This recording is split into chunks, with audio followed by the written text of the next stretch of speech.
Good morning to all of you. I myself, Dr. Ranjit Kaman. মই তোমালোকৰ লগত Roman সাম্ৰাজ্যৰ বিষয়ে আলোচনা কৰি আছোঁ।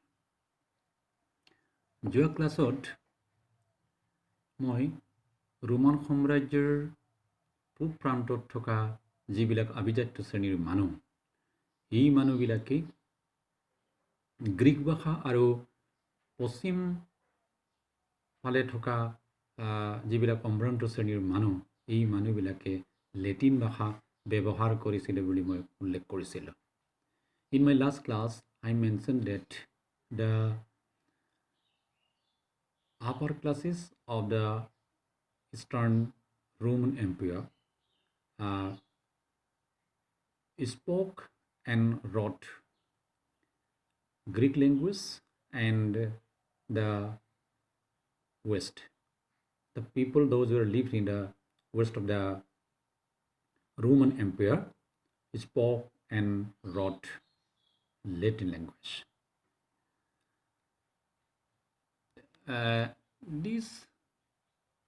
These two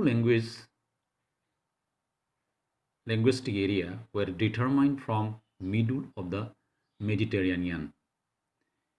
এই যে ৰোমান সাম্ৰাজ্যৰ বিভিন্ন ভাষা কোৱা মানুহবিলাকক দুটা ভাষিক গোটত বিভক্ত কৰা হৈছিলে। তাৰমানে কি দুটা ভাষিক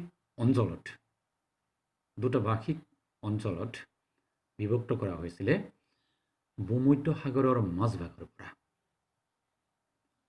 The Latin speaking North African provinces were called the Tripolitania.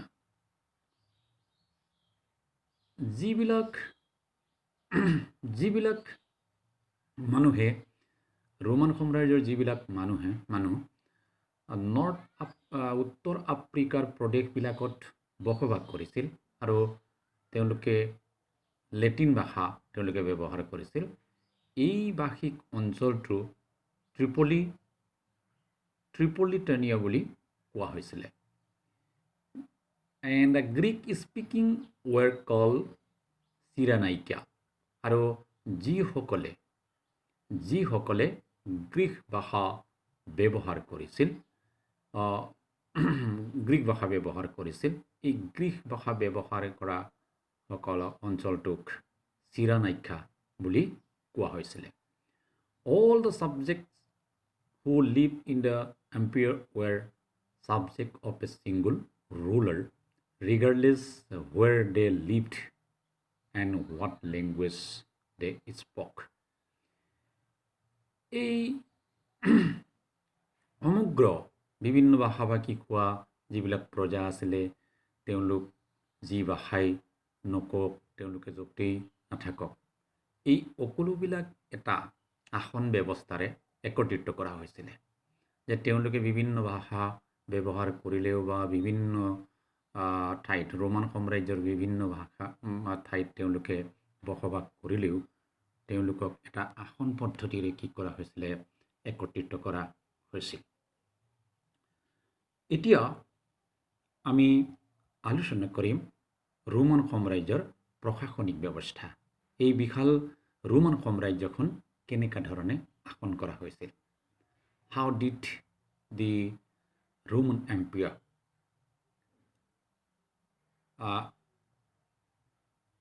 rule by the Roman Empire? যে ৰোমান সাম্ৰাজ্যখন ৰোমান সম্ৰাটবিলাকে কেনেকা ধৰণে শাসন কৰিছিল, এইখিনি বিষয়ে আমি অলপ আলোচনা কৰিম।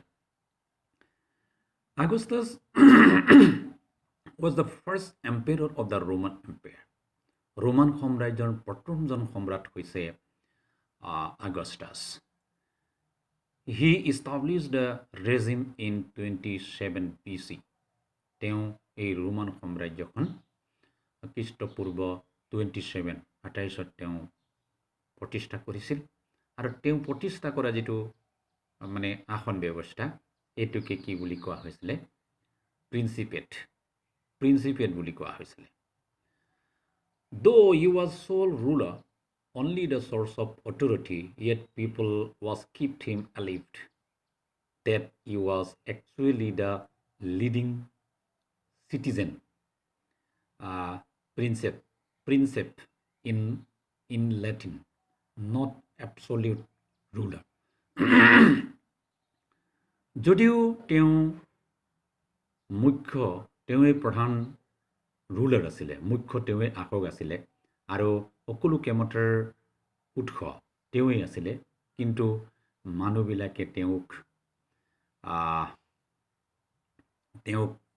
জীয়াই ৰাখিছিল এজন মুৰব্বী হিচাপে, এজন নেতা হিচাপেহে তেওঁক জীয়াই ৰাখিছিল। তাকে গ্ৰীকত কোৱা হৈছে প্ৰিন্সিপেট, লেটিন ভাষাত কোৱা হৈছে প্ৰিন্সিপ বুলি কোৱা হৈছে। তেওঁক এজন নেতা বা মুৰব্বী হিচাপে তেওঁলোকে বিবেচনা কৰিছিল আৰু তেওঁক প্ৰকৃত ক্ষমতাৰ অধিকাৰী হিচাপে তেওঁলোকে গণ্য কৰা নাছিলে। It was done for respect the senate. এইটো এইকাৰণেই তেওঁলোকে কৰিছিলে যে চিনেটক সন্মান কৰিবৰ কাৰণে তেওঁলোকে এইটো কৰিছিল। This senate control the Roman empire in the days of republic. যেতিয়া ৰোমান সাম্ৰাজ্যত যেতিয়া প্ৰজাতান্ত্ৰিক ব্যৱস্থা, শাসন ব্যৱস্থা চলিছিল, তেতিয়া চিনেটেই ৰোমান সাম্ৰাজ্যখন শাসন কৰিছিল বা পৰিচালনা কৰিছিল। Senate, the aristocratic body, was existed for centuries. যিটো চিনেট আছিলে ৰোমান সাম্ৰাজ্যৰ আভিজাত্য শ্ৰেণীৰ মানুহবিলাকৰ এটা বডি বা ইট ইজ এৰিষ্টক্ৰেটিক বডি, আৰু এইটো কেইবা শতিকাও জুৰি ৰোমান সাম্ৰাজ্যত জীয়াই আছিলে। চিনেটে ৰোমান সাম্ৰাজ্যখন কেইবা চেঞ্চুৰী ধৰি তেওঁলোকে অতিশা জুৰি তেওঁলোকে পৰিচালনা কৰিছে। It was represented by wealthiest families of the Roman Empire. যে এই চিনেটখন ৰোমান সাম্ৰাজ্যৰ যিবিলাক সম্প্ৰথালী মানুহ আছিলে বা যিবিলাক ধনী পৰিয়াল আছিলে, এই ধনী পৰিয়ালবিলাকে প্ৰতিনিধিত্ব কৰিছিল। Later Italian descent family descent mainly landowner. পিছলৈ ইটালীৰ বংশোদ্ভূৰৰ যিবিলাক ধনী মাটিৰ মালিক আছিলে, এই মাটিৰ মালিকবিলাকে ৰোমান সাম্ৰাজ্যৰ চিনেটখন প্ৰতিনিধিত্ব কৰিছিল।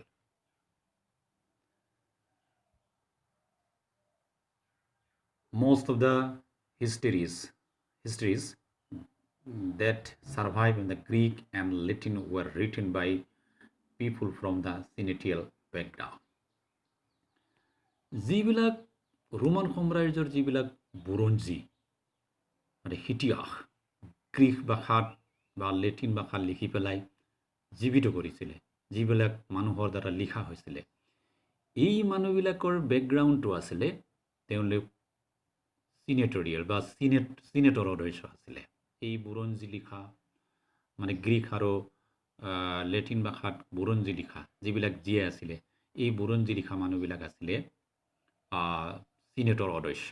It is clear from this that emperor were judged by how they behave towards the Senate.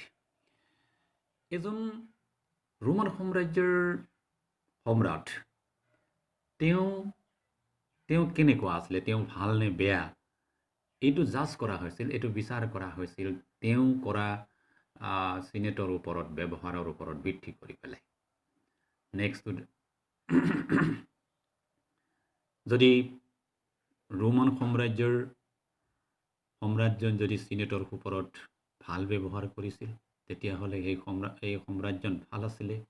যিজনে চিনেটক ভাল ব্যৱহাৰ কৰা নাছিলে, এইজন সম্ৰাট ভাল নাছিলে। The next to the emperor senate, next to the emperor senate, the other key institution of the imperial rule was the army. Samrat senate আৰু তাৰ পিছৰ যিটো শাসন ব্যৱস্থাৰ যিটো মূল ইনষ্টিটিউশ্যন বা অনুষ্ঠান আছিলে, এই অনুষ্ঠানটো আছিলে আৰ্মি বা সামৰিক বাহিনী.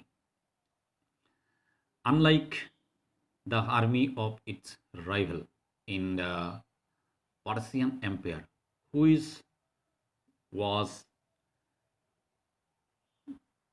conscripted army, যে পাৰ্চিয়ান ৰোমান সাম্ৰাজ্যৰ যিটো প্ৰতিদ্বন্দ্বী সাম্ৰাজ্য, পাৰ্চিয়ান সাম্ৰাজ্যৰ নিচিনাকৈ ৰোমান সাম্ৰাজ্যৰ সামৰিক বাহিনীবিলাক বা সৈন্য বাহিনীবিলাক বলপূৰ্বকভাৱে নিযুক্তি দিয়া নাছিলে. ৰোমান সাম্ৰাজ্যৰ আৰ্মিবিলাকক বা সামৰিক বাহিনীক তেওঁলোকে দৰমহা দি পেলাই তেওঁলোকক কি কৰা হৈছিলে, নিযুক্তি দিয়া হৈছিলে. But the Roman Empire had paid professional army and had to serve for minimum 25 years. যে ৰোমান সাম্ৰাজ্যৰ সৈন্যবাহিনীবিলাক বেতনভোগী সৈন্যবাহিনী আছিলে, তেওঁলোকক দৰমহা দিয়া হৈছিলে আৰু তেওঁলোকে অতি কমেও 25 বছৰ তেওঁলোকে ৰাষ্ট্ৰক তেওঁলোকে সেৱা আগবঢ়াব লাগিছিল.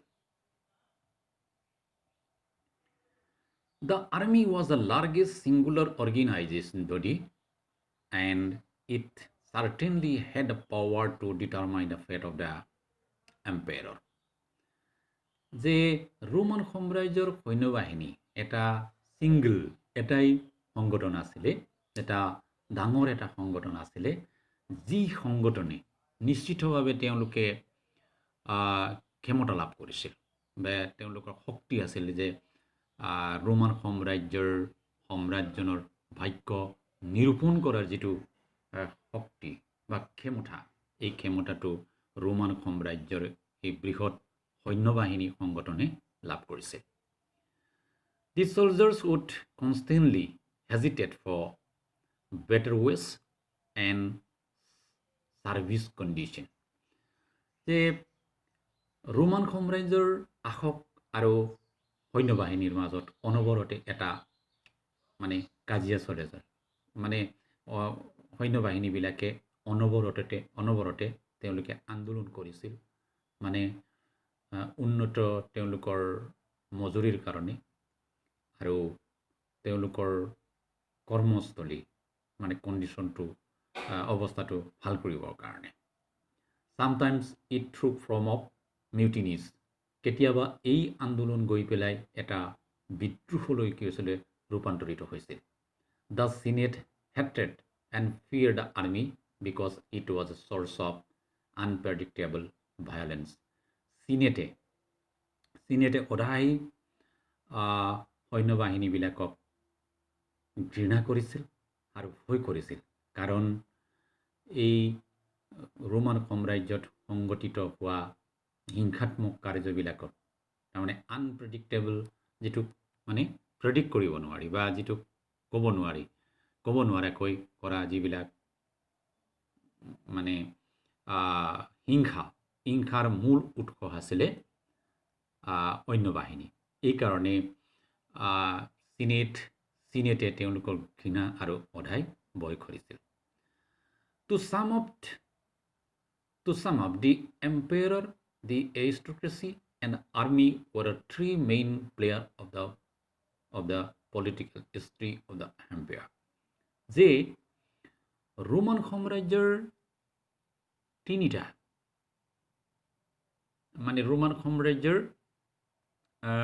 পলিটিকেল হিষ্ট্ৰীৰ তিনিটা মেইন প্লেয়াৰ হৈছে বা মুখ্য খেলুৱৈবিলাক হৈছে, এইকেইটা হৈছে সম্ৰাট, সিনেট, এৰিষ্টক্ৰেট বডি সিনেট আৰু আৰ্মি.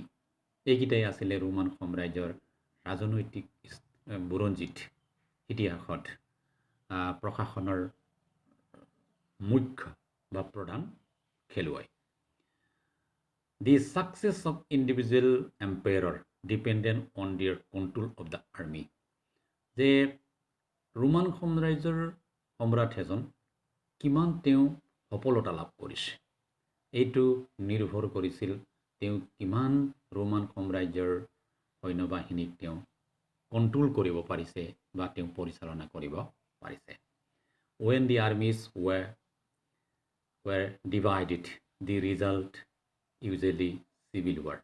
যেতিয়া তেওঁ সৈন্যবাহিনী পৰিচালনা কৰিবলৈ ব্যৰ্থ হৈছিলে, সৈন্যবাহিনী দুটা ভাগত বিভক্ত হৈছিলে, তেতিয়া ৰোমান সাম্ৰাজ্যত গৃহযুদ্ধ আৰম্ভ হৈছিল। আজিলৈ ইমানতে থাকক। পৰৱৰ্তী ক্লাছত ইয়াৰ পিছৰখিনি তোমালোকৰ লগত মই আলোচনা কৰিম।